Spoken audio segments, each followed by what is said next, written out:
Hello at magandang tanghali po Olonga po. Ngayon po ay araw ng Huwebes, July 3, 2014. Huwebes po, kaya araw na naman ng Sangguniang Monitor. Ito po ang inyong kaibigan, ang inyong konsehal, ang inyong friendship, Edic Piano. Ngayon pong tanghali, hapon, ay ang ating pong kasama na si Kagawad Tet Marsan, Friendship Tet, ay nasa FMA Hall pa sa City Hall at kabilang po siya doon sa SOCA of State of the City address na isinasagawa sa ngayon at maya-maya po ay darating siya kaya makakasama natin si Friendship Tet Marsan mamaya. So, tuloy-tuloy po tayo at dahil po araw ng Huwebes, kahapon po ay nagkaroon kami ng session. So, yung ating mga tatalakayin maya-maya lang ay kung ano yung mga nangyari kahapon sa Sangguniang Panglunsod dyan sa Session Hall, sa City Hall, no? At napansin ko rin mga kaibigan na yung mga tabloid o newspaper natin ay iba't iba ang mga banner stories o yung headlines, no? Katulad nitong Abante, ang headline nila ay Pinoy pinahamak ni Abad, no? Ito ay tungkol doon sa DAP o DAP, yung Development Acceleration Program, no? Na kamakailan lang ay idineklara ng Supreme Court na unconstitutional. So ito ngayon yung halos karamihan sa mga dyaryo natin, mapa-tabloid o malalaking pahayagan ay ito yung mga banner headlines nila. Sa Bulgar naman, ang banner nila ay Jinggoy Bong Laya. So ito pa rin yung may kinalaman doon sa pagkakaaresto kay Senator Jinggoy Estrada at Senator Bong Revilla tungkol naman sa PDAF, na nakita ng ombudsman at ngayon ay nasa Sandigan Bayan na maraming mga ebidensya. Kaya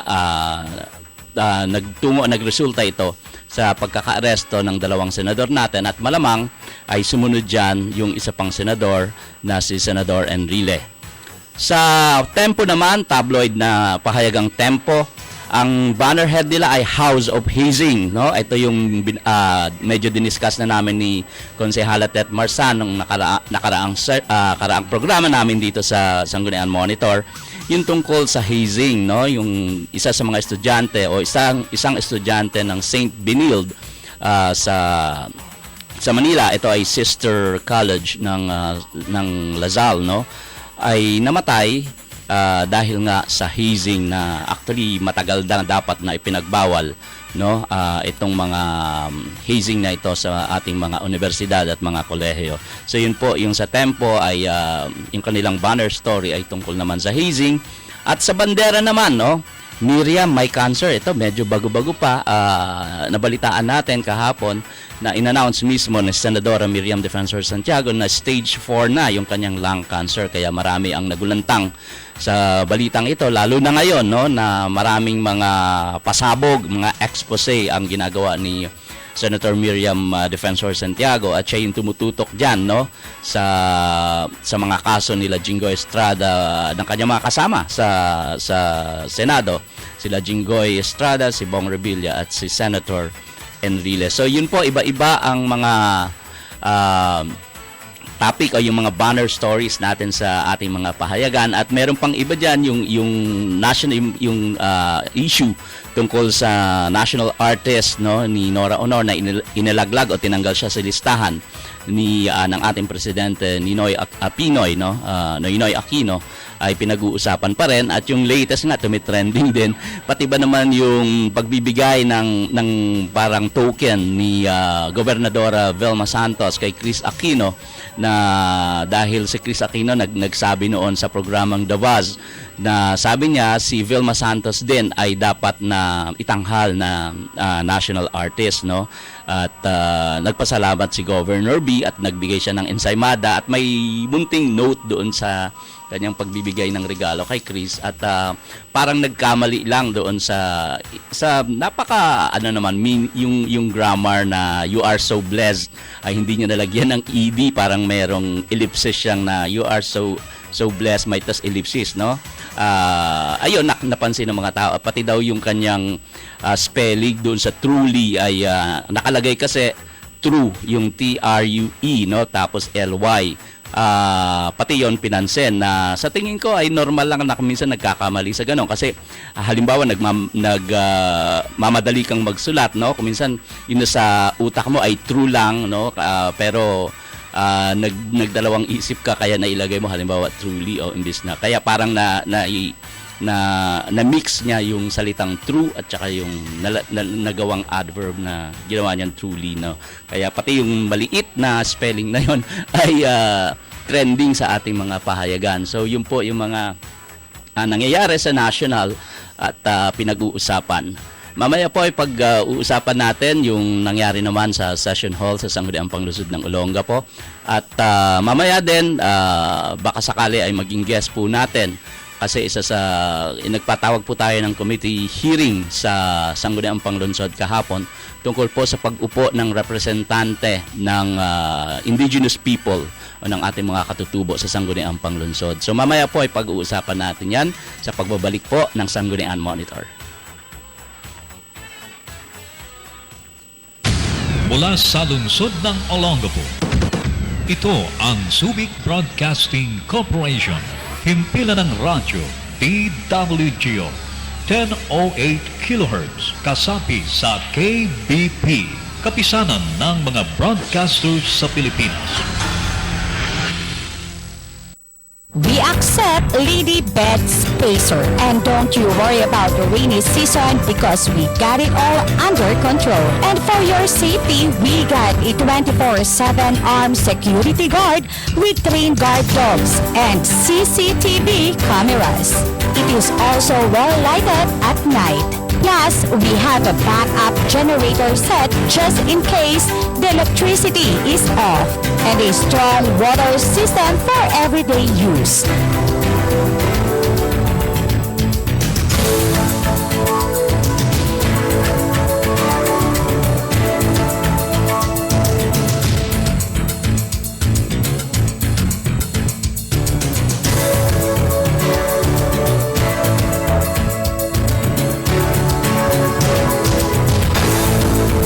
Located at Purok 3D, Farmers Lane, Mayuni Street, Barangay Santa Rita, Olongapo City. Contact this number and look for Miss Levi.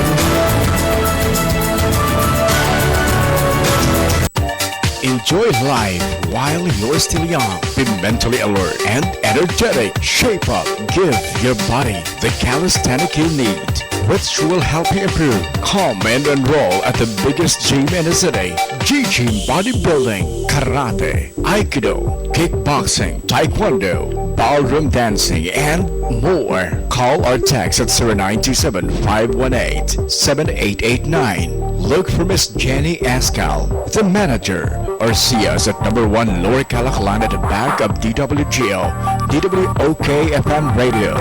We want you to visit our place too. G-Gym Bodybuilding. Life is beautiful if you know that health is wealth. The memories of life is the gift of Heritage Garden, Olongapo's newest and modern private cemetery. Heritage Garden is very well maintained to give your loved ones a peaceful, eternal rest. Come and visit us and avail of our reasonable rates. Life is everlasting at Heritage Garden. Heritage Garden at Tabacuan, Santa Rita, Olongapo City, with offices located at number 1 Lower Calaclan, Olongapo City, at DWGO, DWOK, or Civic Broadcasting Corporation Building, beside G-Gym, Olongapo. You may call the manager, Ms. Nida Nerpiol, at 223-2770.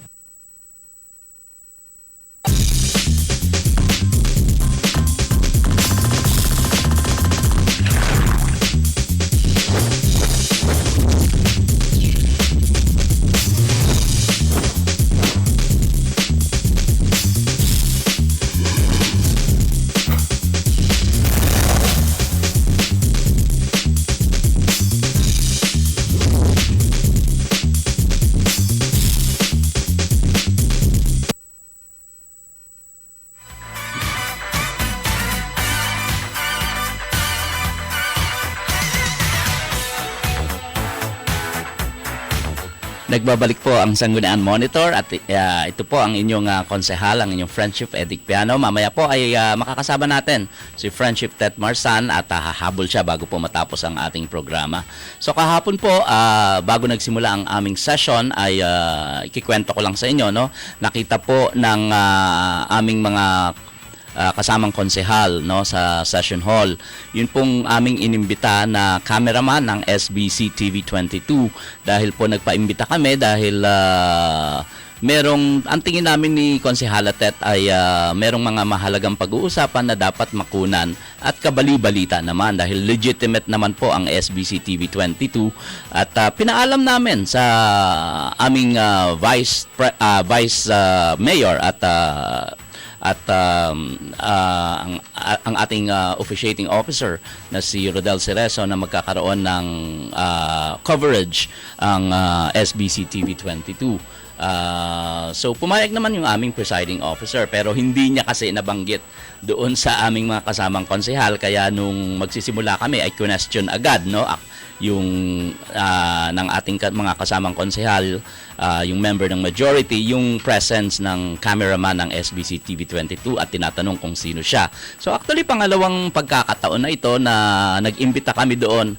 Ako po kasi bilang chairman ng Committee on Public Information ay dapat nasa aking decision din, ano, na kung tingin ko ay ang mga pag-uusapan ay mga magagandang balita na dapat ipaalam, no, sa ating mga mamamayan sa lungsod ng Olongapo, dapat nagkukusa tayo na yung mga members of the press, yung media, ay naiimbitahan natin para information dissemination yan, no? Dahil at parating ini-encourage yan, no? Actually ng ating pamahalaan para malinaw, no, sa ating mga mamamayan kung ano yung mga nangyayari sa loob ng Sangguniang Panglungsod ng Olongapo. So ayun po, kahapon inimbitahan namin at question agad. So medyo mainitan, no? Medyo nagtaas na rin ng boses, nagkataasan ng boses kaya ang ating presiding officer na si Rodel Cerezo ay nagpatawag ng executive session. So pag executive session po, secret po yun dapat yun na pag-usapan doon na hindi na pinag-uusapan sa labas. Pero yun na nga, mananatiling secret dahil tayo naman po ay tumatalima sa mga rules, no, sa Sangguniang Panglungsod ng Olongapo. So andun po, pagkatapos ng executive session, hindi naman po napaalis yung ating cameraman na tiga SBC TV 22 at nagtuloy-tuloy po yung kanyang coverage doon sa ating session kahapon. Kaya sa loob-loob ko, buti na lang hindi nila napaalis kasi kung pinaalis talaga nila yon at sa pangalawang pagkakataon na ito, nung una talagang pumayag tayo na sige, umalis, no, dahil yun yung naging decision nila. Pero this time dahil nagpaalam naman tayo sa presiding officer at discretion yon ng presiding officer, no, kaya nanatili naman siya doon at hindi na kami nagkagulo pagdating doon. So ito po yung first reading kahapon, no, na aming pinag-usapan sa Sangguniang Panglungsod. Yung first reading, yung draft ordinance number 2014 O-14, an ordinance prohibiting the use of plastic bags on dry goods and regulating its utilization on wet goods and prohibiting the use of styrofoam within the city of Olongapo and prescribing penalties thereof, is sponsored by City Councilor Noel Y. Atienza. So ito po ay dinifer niya dahil supposedly magkakaroon ng committee hearing. Kailan ba yon? Last Monday, kailan ba yon na Jack, nung nagpatawag si Konsehal Noel Atienza ng committee hearing, yung una tungkol sa yung letter ng isang broadcaster sa isang stasyon nung Tuesday, pero ako konti yung dumating o halos walang dumating kaya iniliban niya muna yung committee hearing tungkol diyan. No, actually po mga kababayan ko dito sa lungsod ng Olongapo, ang una pong nagpanukala nitong ordinansa ito ay ang inyo pong lingkod dahil ako po yung former chair, no, ng environmental protection at nung mawala po tayo, tinanggal po tayo sa karamihan sa ating mga committee chairmanship at ang itinira na lang ay yung arts and culture at yung public information and media affairs, no? Na actually sabi ko ipaghiwalay nila, no, nung nagbuo na sila ng bagong majority sa Sangguniang Paglunsod. Sabi ko ipaghiwalay nila kasi napaka awkward naman na pagsamahin yung sining at kultura pagkatapos isasama mo yung public information and media affairs. Sabi ko at least dalawang committee. Ayaw nila pumayag, gusto nila isang committee lang. Kaya isiniksik nila yung arts and culture and public information and media affairs sa isang committee ba lamang. So ako po yung nagpanukala niyan ang pagbabawal, pagbawal na talaga yung plastic at styrofoam dito sa lungsod ng Olongapo. Pero sa ating pong pananaliksik, inalab natin sa ibang LGUs kung very successful ba itong ordinansa na to na ginawa nila at medyo nalaman natin na medyo mahirap, no? Hirap sumulong yung ganitong ordinansa. At so sabi ko kailangan pag-aralan ng husto, no? Itong ordinansang ito at hindi basta-basta sinusulong na lang at aaprubahan na lang kasi baka ang mangyari niyan inaprubahan mo yung ordinansa pagkatapos walang sumusunod. Kasi sa palengke, lalo na sa wet market, yung ano ba yung gagamitin, no? Ito yung mga basic question diyan So kung bibili ka ng isda, ano ba yung talagang dapat gamitin na plastic o kung gagamit ka ng supot, madaling mabasa at baka masayang lang yung binili mong isda, no? Ang maganda diyan dapat kumuha ka, may tinatawag na anong klaseng bag 'yon, no? Na pwede mong dalhin, no, tuwing namamalengke ka, no? So nilalabhan na lang yung ganong klase ng ng bag. So maraming dapat i-konsidera diyan sa ordinansang yan. Kaya ang ginawa natin noon ay tinable muna natin for further studies, no? Talagang pag-aaralan natin ng husto. At lalo na kasi nung dumating yung isang French na manager ng Cosmos Energy, no? Yung kanilang balak, lahat po ng mga basura ay i-convert nila into energy. So may planta po na balak nilang gawin diyan sa ating sanitary landfill, no? Na lahat ng klase ng basura, styrofoam, plastic o ano man 'yan ay pwede pong i-convert into energy, no? Ibig sabihin, pwedeng maging kuryente. So magandang project po 'yon. Ako po yung nagpanukala niyan at actually dinala nga natin yung si Beatriz de Lepe, no? Yung manager ng Cosmos Energy kay Mayor Paulino at tayo yung ginawang parang coordinator diyan sa proyektong 'yan, no? Na tingin ko pag natuloy 'yon ay hindi na kailangan na ipagbawal pa yung plastic at mga styrofoam. O di kaya meron namang yung ginagawa din ng ibang LGU ngayon, yung mga plastic kino-convert nila into yung mga bricks or hollow blocks, no? Na pwede namang ganon kung magkaroon lang tayo ng mga ganong klase ng machine na baka mas mura pa, no? So yun yung mga ganon na dapat kino-consider. Kaya sa madaling salita, itinable ko yan. Pero po nagkaroon ng balasahan, no? ng mga komitiba at tinanggal po tayo dyan sa environmental protection. Kaya nung naka-table na yan, hindi nga po ni-lift ni Konsehal Noel Atienza, kundi gumawa siya ng panibago niyang ordinansa. At ito na po yung ordinansang yan na i-deliver po kahapon dahil hindi pa po siya nakakapag-committee hearing. So yung pangalawa naman na nasa first reading din, yung draft resolution number 2014 R-39, a resolution authorizing the city mayor, Honorable Roland C. Paulino, to negotiate with the National Statistics Office as regards to the use of an office space at the former PUD maintenance building at Barangay Pag-asa, Olongapo City. So ito po, sabi natin wala tayong problema dahil gusto ng mga tiga-Olongapo talaga na ibalik dito sa Olongapo yung opisina ng NSO dahil nahihirapan sila doon sa malayong Subic na sasakay ka pa ng jeep pagkatapos ng jeep ay sasakay ka pa ata ng tricycle at malayo pa yung babiyahiin. Kaya gustong-gusto talaga ng mga tiga-Olongapo na ibalik yan dito. Pero as usual, sabi namin ni Konsehal at kailangan dumaan sa proseso. At yung item number 3, draft resolution number 2014 R-53, a resolution authorizing the City Mayor Honorable Roland C. Paulino to enter into and sign the mutual accreditation agreement for and on behalf of the James L. Gordon Memorial Hospital with the HMC Healthway Medical, represented by its President Eleanor Benko Tan, MD, as regards to the healthcare programs for their members, sponsored by City Councilor Eduardo G. Guerrero. Item number 4 sa first reading po, Draft Resolution number 2014 R-60, a resolution confirming the reorganization of the Zoning Board of Appeals, no, sponsored by City Councilor Eduardo G. Guerrero. Bakit siya po ang sponsor nito? A resolution confirming the reorganization of the Zoning Board of Appeals. Parang nagkamali po ata ito, no? Ang alam ko si Noel Atienza ito, pero dito sa aming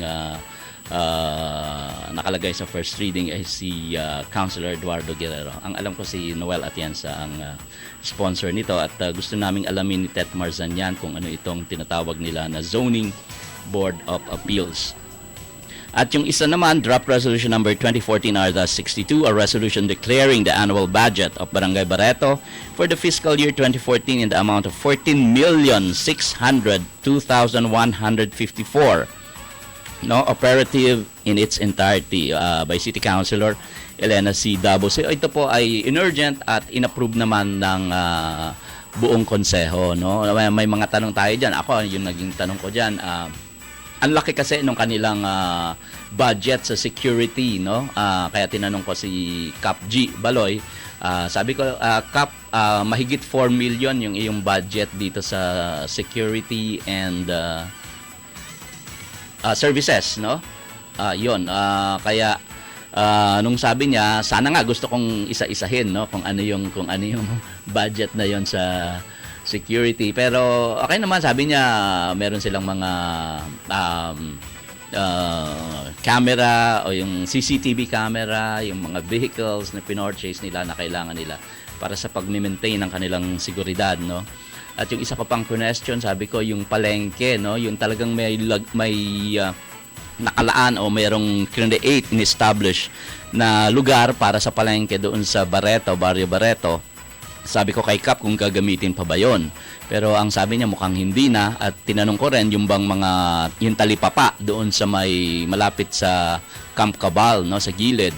Sabi ko ipapanatili ba yun kasi nakakasagabal yun sa traffic at malapit nga doon sa BGMP. Sabi ko pag medyo nagkagulo doon at kung anong mangyari, kawawa itong mga nandoong mga tao na mimili sa talipapa at saka yung mga nagtitinda. Mukhang ang sabi po nila ay mananatili na, no? Yun yung daw na pinag-usapan nila ni Mayor Paulino, yung talipapa doon.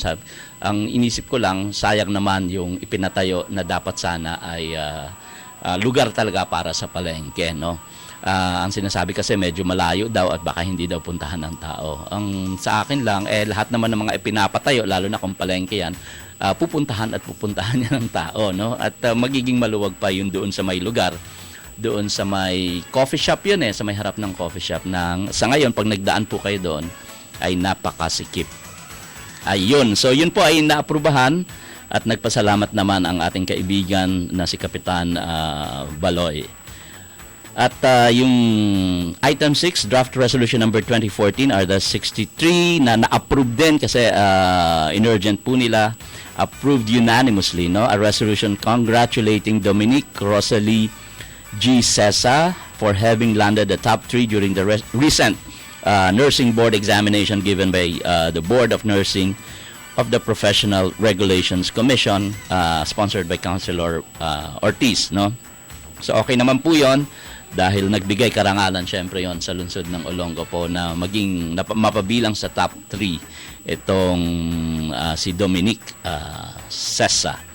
At item number 7, Draft Resolution number 2014 R-64, a resolution mandating all public and private establishment on the strict implementation and recognition of persons with disabilities, rights, and privileges.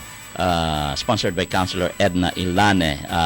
Item 8, Draft Resolution number 2014 R-65, a resolution authorizing the City Mayor, Honorable Roland C. Paulino, to enter into and sign a deed of donation and acceptance with the United Auctioneers, Inc., represented by its Chief Executive Officer, Mr. Dennis Sitin, as regards to the wheel loader donated by the aforesaid company. sponsored by City Councilor Emeritus Linus Bakay. Alam ko ito ay na-approve din kahapon, no? At medyo may question lang tayo niyan kasi ino-urgent nila. Sabi ko, anong reason? Bakit kailangan i-urgent? Matter of life and death ba yan?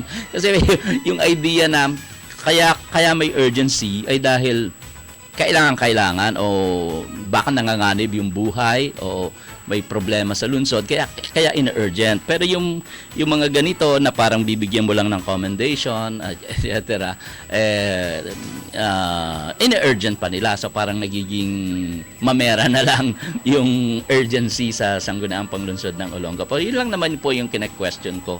Dahil pag sila nagpapa-urgent ay sige lang, approve, pero pag kami ni Konsehal Tet Marsan, yung nga po yung sinabi ko kahapon, ay talagang dadaan ka sa butas ng karayom. So, ganun lang po. Ay yung realidad ng politika dahil kami ay minority at opposition. Dalawa lang po kaming natira, no, ni Konsehal Tet Marsan, at sila ngayon ang bagong majority, no. Kaya kung ano man yung gusto nilang ipa-approve dahil majority rules ay naaprubahan. Ayun po, yung draft, yung item 9, draft resolution number 2014 are thus 66. A resolution lifting the government reserve status on Silahi Street, Lot 18, Banikayan, Olongapo City, sponsored by Noel Y. Atienza. So, pag-aaralan po namin yan. Yung item number 10, draft resolution number 2014 are thus 66. A resolution commending Lindsay Whaley and Yasmin May Elauria of Olongapo City, 2 of the 18 athletes of the Philippine U14 girls football team which won second place in the Asian Football Conference Girls Regional Championship 2014. Ito po ay inurgent ni Konsehal Linus Bakay at siyempre tinanong namin kung anong reason for urgency at tinanong din ni Konsehala Marsan nandito ba kasi usually pag ganyang mga resolution ng commendation, no, tinatanong namin na dapat yung i-commend mong tao ay nandoon sa mismo present personally sa Sangguniang Panglungsod ng Olongapo, pero kahapon po ay wala, no, para ma-congratulate namin in person at magkaroon ng photo op doon sa lugar, no, at matanong din, no, kung ano yung naging experience ng taong kino-commend namin sa kanyang pagkapanalo o sa kanyang pag-achieve ng kung ano man yon, no, ay wala naman pinakitang letter of urgency si Linus Bakay, si Konsehal Linus Bakay, pero dahil nga majority yon ay na-approve din. At kami naman ay bumoto. Hindi lang kami bumoto doon sa sinasabing nung nagpasabi na yung presiding officer na nag-a-agree ba kayo sa urgency. Hindi kami bumoto, pati yung kanina, no? Hindi rin kami bumoto ni Konsehal Tet Marsan. Pero doon sa pag-approve, syempre yung essence nito wala namang masama doon na i-comment mo nga yung mga ganitong klaseng mga tao at ganitong klase ng achievements ay bumoboto kami ni Konsehal Tet Marsan. Ang ibig sabihin nun, hindi lang kami nag-a-approve doon sa kanilang proseso dahil sa sanggunian, parati nilang sinasabi na dumaan sa proseso. Pero pag tinatanong na namin kung dumaan ba ito sa proseso ay hindi na sila nakakasagot, basta pinapa-approve na lang. Okay, at yon, babalik po tayo para doon sa second reading at okay lang, we continue at ang sabi ng ating director ay pwede po tayo magpatuloy. So sa second reading naman po, ito na-approve unanimously yung draft resolution number 2014 are thus 56, a resolution approving the accreditation of SUPNOC Urban Poor Organization pursuant to Republic Act 7160, otherwise known as the Local Government Code of the Philippines, and its implementing rules and regulations, sponsored by City Councilor Ortiz, no? Ito po, dati kasi ang humahawak nito na Committee on Organization ay si Konsehal Tet Marsan. So alam niya kung ano yung mga requirements.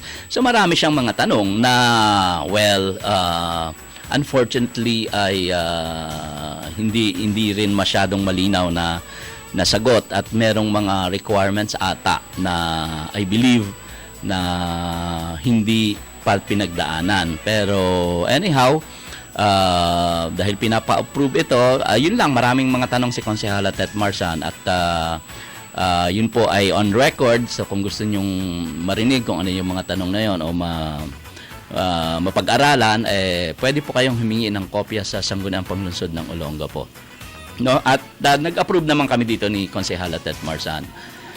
Yung pangalawa naman, Draft Resolution number 2014 RDAS 58, a resolution expressing its support to Senate Bill 2225 sponsored by Senator Lauren Ligarda, entitled An Act amending Title 1, Chapter 3 of Executive Order number 209, otherwise known as the Family Code of the Philippines, prescribing an additional ground for annulment, sponsored by City Councilor Ortiz.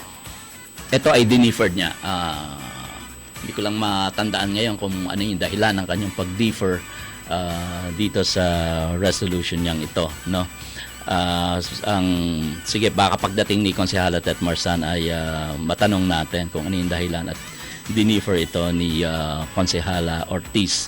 Yung sa second reading, item 3, Draft Resolution number 2014 RDAS 52, a resolution authorizing the City Mayor, Honorable Roland C. Paulino, to enter into and sign the Memorandum of Agreement for and on behalf of the James L. Gordon Memorial Hospital with the National Kidney and Transplant Institute, NKTI, represented by its Executive Director, Jose Dante P. Dator, MD, as regards to the Human Organ Preservation Effort, or HOPE, sponsored by City Councilor Eduardo G. Guerrero. Ito po ay isang magandang resolution na yung mga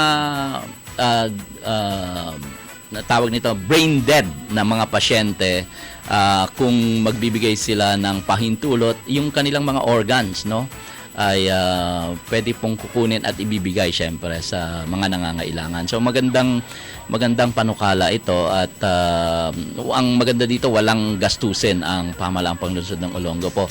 So kung mayroong mga ganitong klase ng pasyente, kung kailangan dalhin sa Manila at doon gawin yung operation, ay ang sasagot po sa mga gastusin ay yung mismong itong National Kidney and Transplant Institute.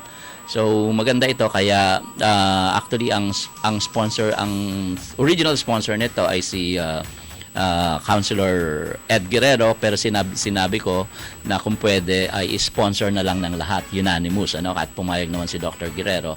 Dahil ang talagang sinasabi ko ay maganda itong resolution, panukalang ito. So naging unanimous po yung sponsorship nito. And lastly, yung draft resolution number 2014 RDAS 61, ito importante ito, paring Tom. A resolution opposing the proposed water rate increase of the Subic Water and Sewerage Company Incorporated, and strongly urging its management to heed the public outcry against its implementation. Sponsored by City Councilor Eduardo J. Piano and Irma Yvette Marsan Estrella.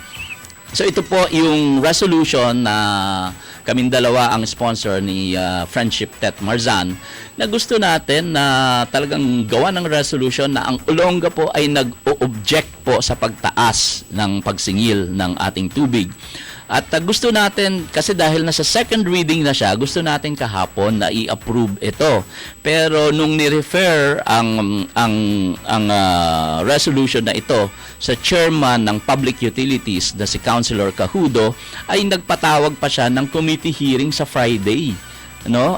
Ang sinasabi ko sa kanila, I think importante ito na maaprubahan na ngayon, kasi para malaman ng Subic Water yung ating posisyon dito sa lungsod ng Olongapo na ayaw natin ng increase, dahil sila po nagkaroon na ng deadline, no? Actually past the deadline na tayo, na hinihingi lahat ng opinion, no, ng mga concerned sectors dito sa Olongapo at SBMA kung papayag ba sila sa ganong 19.5 increase ng Subic Water, yung water tariff, no? At medyo lumampas na tayo sa deadline. Maganda nga sana kung ihahabol natin itong resolution na ito, no? Pero dahil nga nagpataw ang chair ng Public Utilities na si Konsehal BJ Cajudo ay nagpatawag ng committee hearing sa Friday pa, kaya medyo na dismaya tayo kasi gusto na nga natin yan pa-approve kahapon.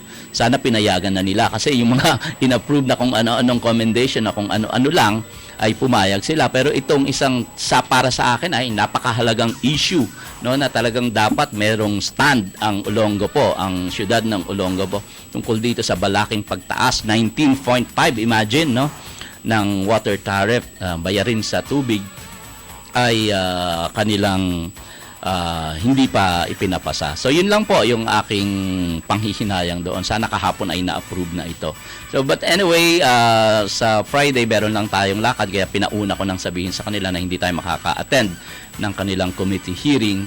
At ang Subic Water, nagpatawag na yan ilang beses na ng committee hearing din tungkol dyan, o public hearing, no, tungkol dyan. At ang ine-expect ko, si Konsehal Cajudo bilang chairman ng Public Utilities ay a-attend sa mga public hearing na yan at i-report sa Sangguniang Panglunsod kung ano yung nangyari sa mga public hearing na yan, pero hindi po nangyari. At ngayon po na amin ang sinusulong ni Friendship Tet Marzan, parang na-delay pa kasi yung committee hearing niya ay sa Friday pa. So yun lamang po yung aking report at magbabalik po ang Sangguniang Monitor pagkatapos ng ilang paalaala. Maraming salamat. Mula sa lungsod ng Olongapo, ito ang Subic Broadcasting Corporation. Himpilan ng radyo DWGO 1008 kHz kasapi sa KBP, kapisanan ng mga broadcasters sa Pilipinas.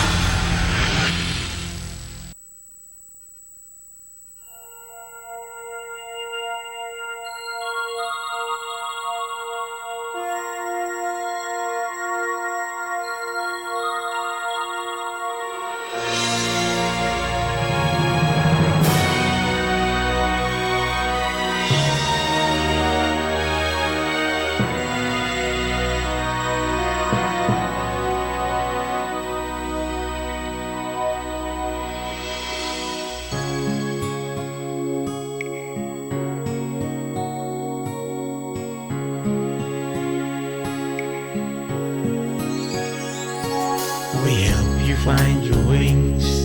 We teach you how to fly. But don't forget, if you fall, it's worth another try.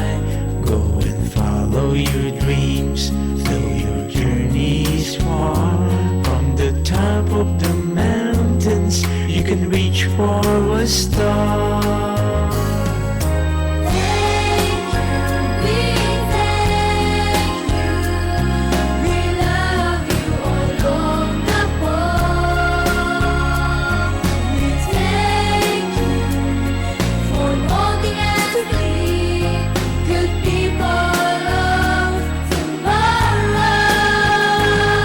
We give you good health and protection, good education too. We are proud that we are children of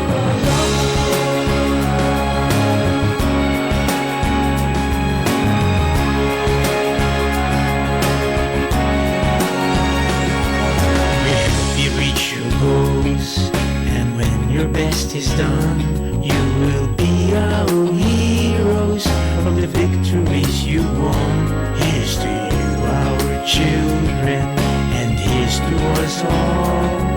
We'll guide you, little people, you'll soon be standing tall. Thank you, we thank you, we love you all along the wall.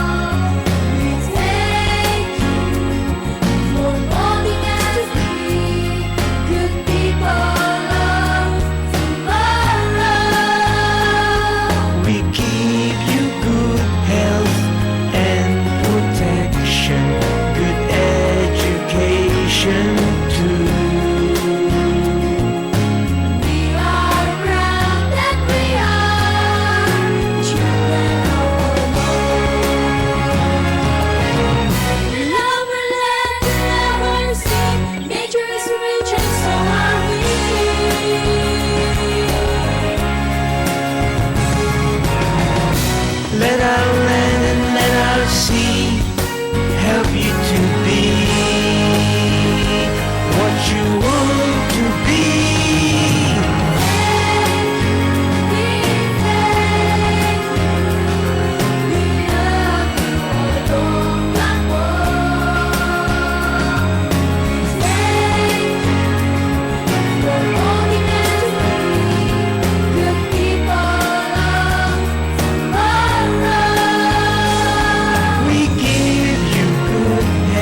protection, good education too.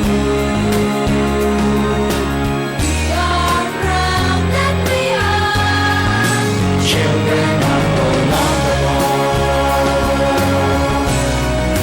Children of Olongapo. Children of Olongapo.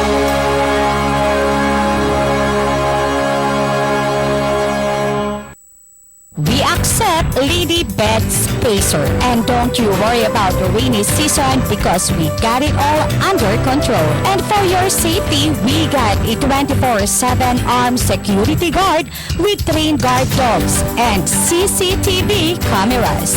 It is also well lighted at night.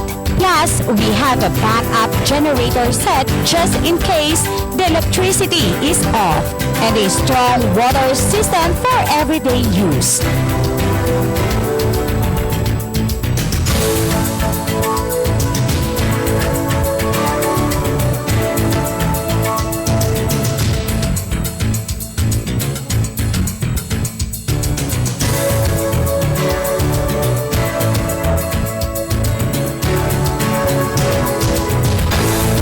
We are located at Purok 3D, Farmers Lane, Mayumi Street, Barangay Santa Rita, Olongapo City.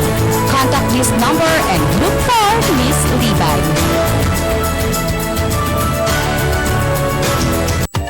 Enjoy life while you're still young. Be mentally alert and energetic. Shape up. Give your body the calisthenic you need, which will help you improve. Come and enroll at the biggest gym in the city. G-Gym Bodybuilding, Karate, Aikido, Kickboxing, Taekwondo, Ballroom Dancing, and more. Call or text at 0927-518-7889. Look for Miss Jenny Escal, the manager, or see us at number 1 Lower Calaclan at the back of DWGO, DWOK FM Radio. We want you to visit our place too. G-Gym Bodybuilding. Life is beautiful if you know that health is wealth. The memories of life is the gift of Heritage Garden, Olongapo's newest and modern private cemetery. Heritage Garden is very well maintained to give your loved ones a peaceful, eternal rest. Come and visit us and avail of our reasonable rates. Life is everlasting at Heritage Garden. Heritage Garden at Tabacuan, Santa Rita, Olongapo City, with offices located at number 1 Lower Calaclan, Olongapo City, at DWGO, DWOK, or Civic Broadcasting Corporation Building, beside G-Gym, Olongapo. You may call the manager, Ms. Nida Nerpiol, at 223-2770.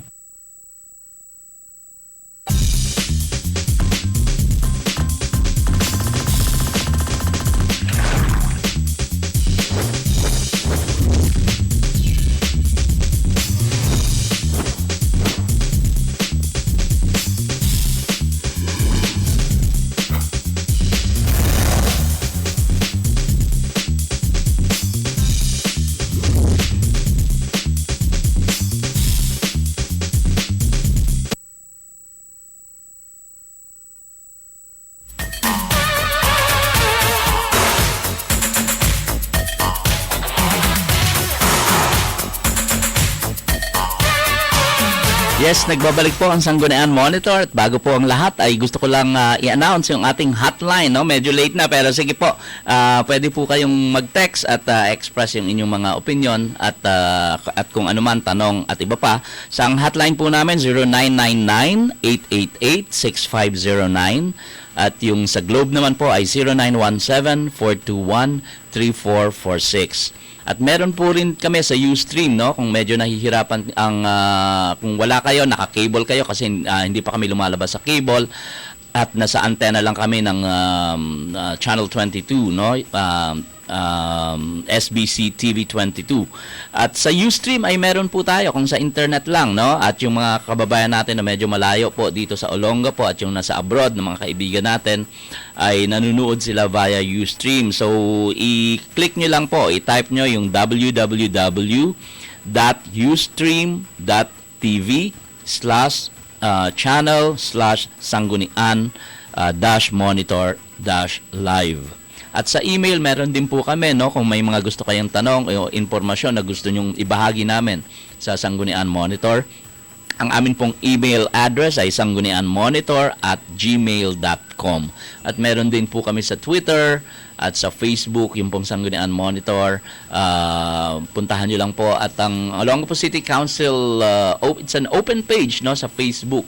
Ay active na active po. Pwede pa kayong mag-post doon ng inyong mga tanong at inyong suggestion at mga opinion o kuro-kuro. So, kay Kaenteng na Mabayuhan, nag-text po ngayon, tinatanong niya kung bakit wala po ang ating friendship Tet Marsan. Siguro po ay naipit na ang ating friendship sa FMA Hall, sa City Hall, no? Dahil by this time, siguro patapos na yung state of the city address ng ating City Mayor Roland Paulino, at siguro pagkatapos nun ay maraming ibabalita sa atin si Konsehala Tet Marzan. So tignan po natin kung makakahabol pa, hopefully makahabol pa ang ating friendship Tet.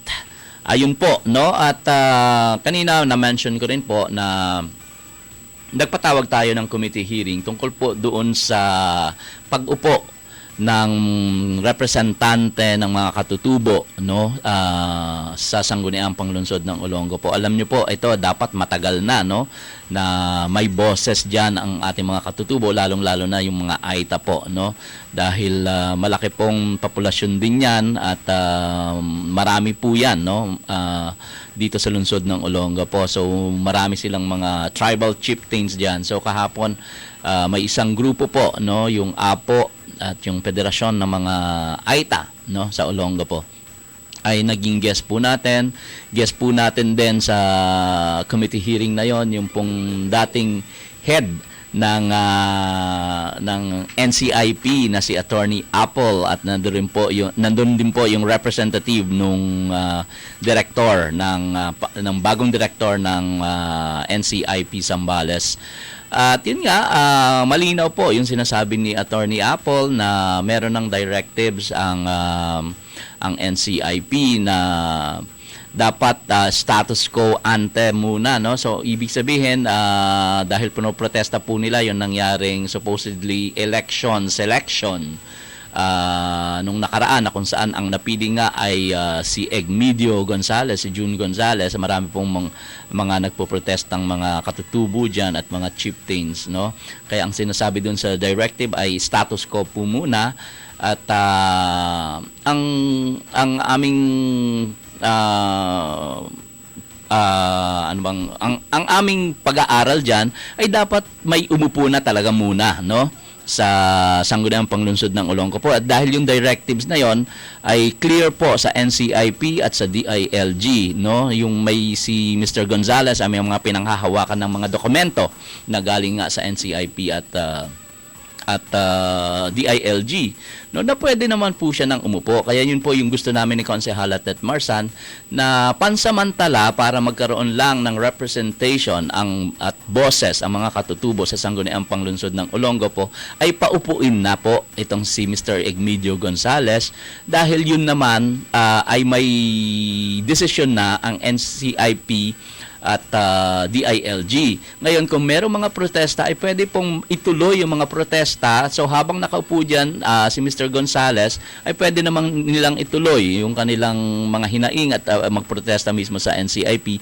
At yun na nga, kapag nag-evolve yun at kung ano man yung masabi ng pamahalaan na yung opisina na namamahala diyan, yun nga pong pong NCIP, ay pwede namang matanggal o mapaalis si Mr. Gonzales sa kanyang pwesto at palitan nung nararapat na pinagpilian mismo ng mga elders, ng leaders at ng mga katutubo, no? Ang mahalaga lang ay dapat may boses na ang mga katutubo, ang indigenous people sa Sangguniang Panglungsod ng Olongapo. At delikado ito sa sa Sanggunian. Baka masabit kami. Halimbawa, kung si Mr. Egmedio ay mag-file ng kanyang reklamo sa ombudsman o Sandigan Bayan o sa anumang korte dahil meron siyang mga dokumento ng hawak, no, na pinapaupo na nga siya, na pwede na siyang maupo sa sanggunian bilang representative, no, ng IP sa sanggunian, baka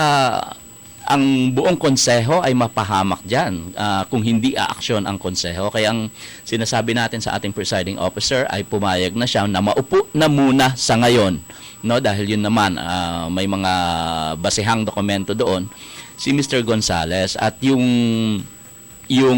mga reklamo ng ating mga katutubong AITA, kung meron man, no, kung magpapatuloy man, ay pwede namang ituloy habang nakaupo doon, at kung manalo yung kanilang reklamo sa opisina ng NCIP ay pwede namang mapalitan, no, yung kanilang representative sa Sangguniang Panglungsod ng Olongapo. So yun amin pong posisyon, no.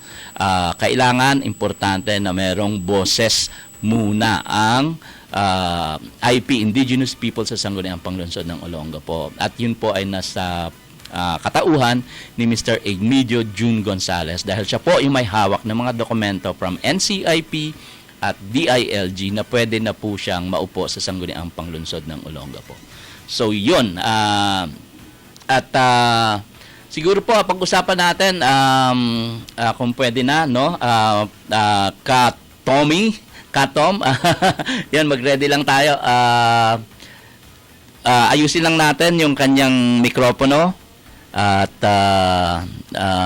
pag-usapan po natin yun ngang tungkol sa media coverage sa Sangguniang Panglungsod ng Olongapo, dahil mainit na pinag-usapan namin ito kahapon, no? Medyo nagkataasan na ng boses, at yun nga, tayo ay magpapatawag ng committee hearing. Ang gusto kasi nila, hindi lang basta magpaalam sa presiding officer, no? Actually, para sa akin, ano yan, decision yan, no, ng presiding officer ng vice mayor kung papayag siya na merong media na nagko-cover. Bukod doon sa public information office, na meron sila kasing sariling cameraman na sa tuwing ng merong session ay nandun po yung cameraman ng PAO, ng Public Affairs Office. At parati kaming kinukunan doon ng buo at ipinapalabas yan, kamakailan lang ay ipinapalabas yan sa community channel, sa cable channel, no? Nagsimula nga sila nung naka-leave ako, may official business ako sa Cebu, sa Philippine Counselors League. Nandoon tayo, nakaliban tayo sa Sangguniang Panglungsod ng Olongapo. Si Konsehala Tet Marsan ay wala rin. At ang ating presiding officer na si Rodel Cereso, siya po ay acting mayor that time. So sila lang po yung nandoon. At ipinalabas yun ng buong buo sa community channel. Doon nagsimula yun. Actually, matagal na namin pinag-uusapan yung pagpapalabas ng session, no? Nag-committee hearing na kami dyan noon. Pero biglang sa mga kung anumang dahilan na pagkakataon, hindi natuloy yun. Matagal na kaya ang akala ko hindi na matutuloy, no? Pero napag-usapan na, pero yun na nga, itinuloy nila nung wala kami, at itong ang mga sumunod na mga sessions ay parati na nilang kino-cover yan. So kahapon, ang gusto namin, tinawagan talaga namin ng SBC TV22 na i-cover yung session kahapon, dahil nga sana doon sa pag-uusapang yung Subic water increase at yung pag-upo ng Indigenous People Representative sa Sangguniang Panglungsod ng Olongapo. So yun yung dalawang importante na sa tingin namin ni Konsehala Tet Marsan ay dapat malaman ng taong bayan, no? Kasi ang SBC TV22 ay isang legitimate media entity, no? At gusto natin, ako nga bilang chair ng Public Information and Media Affairs, gusto natin yung information dissemination, malaman ng ating mga kababayan kung ano ang nangyayari sa loob ng Sangguniang Panglungsod, kung ano yung mga pinag-uusapan doon, kung ano yung mga panukalang ina-approve at hindi ina-approve, no? So yun lang, so nagpatawag tayo at nagpaalam naman, yun nga, nagpaalam naman kami ni Konsehala Tet Marsan sa ating presiding officer, at pumayag naman yung ating presiding officer na i-cover yung session kahapon. Kaya androon si DJ Robbie, no? At siya yung kumuha. Yun nga lang, nung nag-uumpisa pa lang ay tinanong na ng ating mga kasama sa majority kung sino yung cameraman na yan at kung ano yung ginagawa doon. So ngayon pong hapon ay guest natin ang ating kasama dito sa SBC TV22 at matagal ng broadcaster at member ng media, kilalang kilala at parating bumibigwas. Mataas ang rating ng kanyang programa. Ladies and gentlemen, narito po ngayong hapon at maraming salamat sa kanya. Ang aking kaibigan si Tom Abile. Magandang hapon, Tom. Magandang umaga rin, para ka rin na sa ano yung yung ano yung tawag doon, yung parating good morning. Good morning. Oo.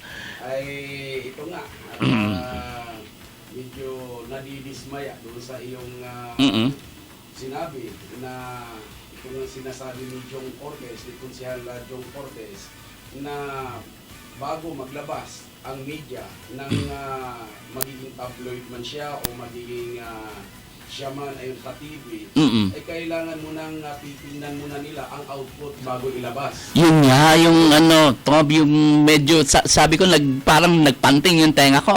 Sabi ko sa kanila, alam niyo ba yung sinasabi niyong ganyan, na yung media na magko-cover dito, gusto niyo mong nang makita kung ano yung kinunan nila bago ipalabas. Pwede So, naman yung konsehali. Pwede niyang tingnan kung ano yung ilalabas, pero siya yung ilalaman ko doon lagi sa balita. Yung kapalpakan niya, ay tinatanggalan na niya ng karapatan ang mamahayag kapag gano'n. Wala po silang karapatan na i-edit o kontrolin ang mga balita ng media. So, sinasabi mo, Tom, is ang bahagi ito ng censorship, ng media censorship, kung ganyan na yung gusto nilang mangyari. Oo. Sa karapatan ng mga mamahayag. At yan po mga kaibigan, ayan. Kung yan ay ipagpatuloy ni Jong Cortez, yung kanyang panukalang ganon, ay baka araw-araw siya, hindi lang dito sa programa ko, pati sa Bulgar. Ay baka bukas, gagawan ko na to ng istorya bukas eh. In fairness, hindi lang naman si Jong ang nagsabi, hindi lang naman si Konsehal Jong Cortez ang nagsabi, kundi I understand kasama rin si Attorney Noel Atienza at si dalawang attorney Ortiz, no? Sila yung mga nagsasalita kahapon. Ay abogado din ba ito si Jong Ortiz? Hindi nga eh. Ay si Atienza. Ay ang alam ko kasi nito, itong si tatakbong Vice Mayor Atienza, ang alam ko naman tatakbo siya eh. Kung ganun ang gagawin mo po, attorney, ay baka puro negatibo aabutin mo. Saan po kayo kumuha ng provision na yan na pwede ninyong kontrolin ang mamahayag? Mukhang nagkakamali po ata kayo ng binitawan. Wala po tayo sa loob ng military base ng Kano.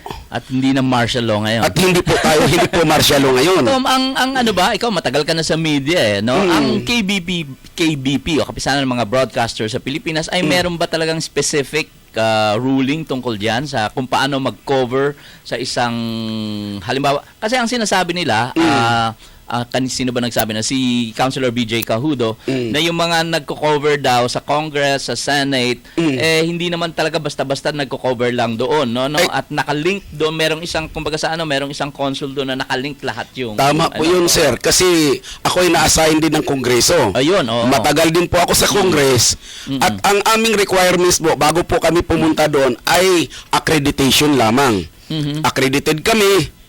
Pero kapag kami nagko-cover, hindi po nangangahulugan porket accredited kami sa Kongreso, ay kukontrolin mo na ang aming istorya. Hindi po yun. Kahit ngayon, kahit pumunta ka ng Kongreso, kapag ikaw po'y nagko-cover doon, malaya kang gumawa ng sarili mong anggulo. Tama. Hindi yung kukontrolin mo. Dahil baka mamaya lumihis yan doon sa pangalawang paragraph, ikaw na yung babanatan doon. Kasi sinakal mo na yun eh. Precisely. Kasi ako rin naman, Tom, nag-aral din ako ng journalism. No? Kaya medyo alam natin yung panuntunan tungkol dyan. At tama-tama nga yung komitiba ko na ibinigay nila sa akin, yung Public Information and Media Affairs. No?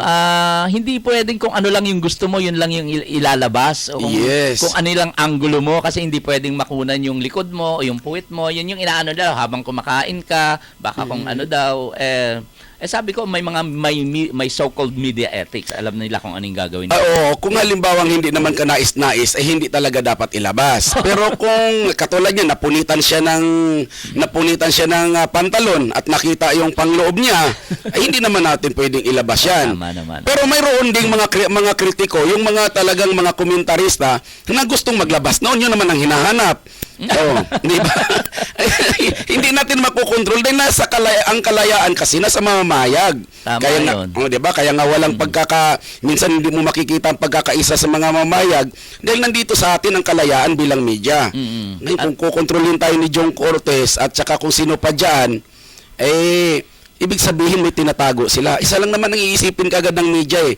Pag gusto nilang makita ang article bago ilalabas, mayroon silang tinatago na dapat hindi matuklasan ng mamamahayag.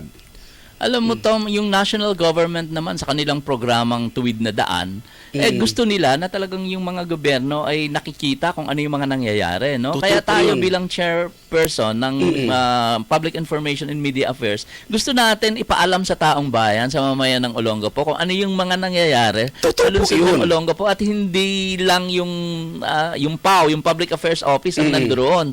Kasi ang Public Affairs Office, ang trabaho niyan ay gawan ng, di ba? Press release. Press release. Purihin ang kanyang Purihin, departamento. tama. Oo. Yung kung alik kasi tayo Walang puna, kundi panay puri. puro puri yan.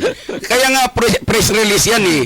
Ngayon, ay iwan ko lang kasi ito si Anthony Bayarong, alam ko, isa po itong makabayan na mama. Ewan ko lang kung pumayag siya doon. Sakal din siya ron. Hindi, dahil nga siya yung head ngayon, no, supposedly head ng Public Affairs Office. So wala siyang magagawa kundi paggandahin yung imahe ng gobyernong kanyang pinagsisilbihan ng local government. Opo. Kaya nga naman tayo, gusto nating mabalanse, naghahanap tayo ng illegitimate media na magko-cover sa sangguniang panglunsod ng Olongapo. Hindi yung panay mga alleluia na lang. Ay, diba? opo. Kasi sa amin kasi sa mga nasyonal, unang paragraph hanggang pangalawang paragraph pa lamang, kapag ako'y nagsulat, tulad ko, regular ako sa Bulgar, kapag unang paragraph hanggang pangalawang paragraph, nakita na ng editor yan na medyo puri na, ay nakaumang na po doon yung basurahan. Oo, sila mismo. Didiretso na sa basurahan yan. Dinidelete, oo. Oh, yung kaibigan mo nga, yan si Villapania, Ninit, oh. si Ninit. Sa remate naman Sa siya. remate yan. Alam na niya. Kung, alam na niya. Kung pag nakita yung unang paragraph, pangalawang paragraph, na ito'y tawag namin doon PR, ay ang laki ng butas ng aming ang butas ng aming basurahan. Doon po babagsak yan, yung istorya mo habang ikay nagpapas. Oo. Alam mo, Tom, ako marami rin, hindi lang si Nenet Villapania ng remate, yung mga klase, kasi yung nag-aral nga tayo ng pamamahayag, no, journalism sa Lyceum of the Philippines, ang mga naging classmate natin dyan, si Deo Macalma, Ayan. si Henry Umaga Diaz, si Neil Paurong. Yung mga kilala talaga yan. Mga kilala talaga sila at malalaking tao na ngayon sa mga pahayagan at sa radio at sa television. Kaya nung medyo inaano nila tayo, imagine, Tom, parang nag-iisa lang tayo, kasama natin si Tet Marsan at pagtutulungan tayo ng mga konsehal. Hindi, ganito na lang po, sir. Kung gusto pala ni Jong Cortez at saka ni Atienza na sila ay gusto nilang mababasa yung bago ilalabas, ako na lang muna baliktad. Ilalabas ko muna, basahin na lang nilang dalawa. Ganun na lang gagawin ko. Ayaw ko magpasakal sa inyo katulad kay Atienza. Paano katulad yan? Mayroong reklamo, yung mga Golden Power na nagdidemanda na sa laban sa kanya, nagrereklamo na laban sa kanya, napatanggalan siya ng lisensya dahil nga dyan sa pinabayaan niya yung kaso. Kung nandoon ako sa loob ng City Hall ngayon gumawa niyan, hindi siya papayag yan na ilalabas yan. Kaya mapipilitan akong doon ako sa labas, gagawa. Sigurado namang lalabas sa Bulgar din yun. Yun ang sinasabi natin na sinasakal na po ang kalayaan. Hindi po, kami pong mga national na mga media man, ay hindi po kami ay puro lamang papuri. Ipaparating natin yung totoong balita, hindi papugi. Ang masama pa dyan, Tom, yung naririnig ko, ito, hindi naman to nako-confirm pa, pero marami ang nagsasabi sa atin, marami tayong mga kaibigan sa loob na karamihan daw ng media, member of the press, member ng media dito sa lungsod ng Olongapo ay, ito po, hindi po galing sa akin to, ay nasa payroll ng city government. So yung mga correspondent ng kung ano-anong malalaking media entity, correspondent ng GMA7, halimbawa ng ABS-CBN, ng DZRH, kung ano-ano. May nagbulong sa akin ayon sa aking bubuit. Totoo yun. Kaya ako naniniwala ko ron. Dahil nga nung kampanya namin ni Paulino, ako ang ginagamit niyan, pero bigla si tumbado nakaupo. Ay, naniniwala ako. Alam mo to, pag ganun na, naku, kawawa naman ng ano, kasi hindi lalabas yung tunay na mga nangyayari. Walang tuna. Oo. Walang totoong balita. Puro papuri na lamang. Kaya mga kaibigan, sa totoo lang, lalo na dito sa mga konsihal at lalo kay Sir Edic, ay naniwala naman ako rito dahil yung kaklase niya ay editor ko rin, si Ninit. Matindi yun. Baka nga yayain ko sa Martes. Alam niyo po mga kaibigan, nagpapatawag po tayo ng committee hearing tungkol po sa pagko-cover sa Sangguniang Panglungsod ng Olongapo dahil yun po ang sinabi din ng ating mga kasama sa majority. Magpatawag ka ng committee hearing para tungkol diyan sa coverage. O sige, magpapatawag po tayo. Lalong mga kukulot. kaibigan po natin sa Manila, ipapatawag po natin. Lalong kukulot ang buhok noon sa galit. Ayaw na ayaw yung ganun. Sasakalin mo yung karapatan. Nako, mag-aaway kay ni Ninit doon. Ewan ko lang kung saan sila kumuha ng procedure. Kung bakit ganun ang gusto nilang mangyari. Pwedeng panay lang, yung magandang angulo lang, na yung kung ano lang yung gusto nila na ipalalabas ng media, yun lang hindi parang hindi mo na binigyan ng kalayaan na mag-isip at gumawa ng sariling angulo yung member ng media na Yes. naman yung nagko-cover doon sa Sangguniang Panglungsod. Oo, kasi kapag halimbawa nagsalita si Jong Cortez or si Atienza, bigla niyang sinasabi na ito panukala ko, tapos gagawin kong balita, panukala ni Noel Yabot Atienza ganito. Pagdating doon, sabi ko nga sa'yo, unang bulyada pa lamang ng iyong balita, nakita ng editor, ibubuka na yung basurahan. Kasi wala, papuri yun, papaghinalaan ka pang binayaran ka. Ayun na nga, oo. Kaya nga ako, makapagsabi po ako mga kaibigan, kapag yung uto ni Mayor Rolin Paulino, kapag yun ay lumabas sa dyaryo, ay mag-isip-isip na kayo. Oo. Hindi po balita yun. Bayad yun. Yun ang mangyayari. Karamihan sa Oo. may mga praise, yung tawag nila praise, hindi press, praise release. Oo. Ayan. Ano ba tawag Pag may na- lumabas yan sa dyaryo, ibig sabihin, ang Bayad. Oo.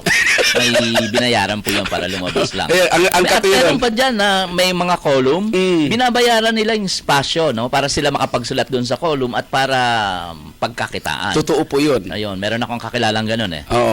Hirap na lang banggit ng pangalan. Karamihan naman sa mga kolumnista din po may usapan ng editor or editor-in-chief kung hatian. Yun naman. Marami kasing klase pagdating sa kolumnista kasi dahil hindi kasi saklaw yun. Kapag nadimanda ang kolumnista lang ang madidimanda.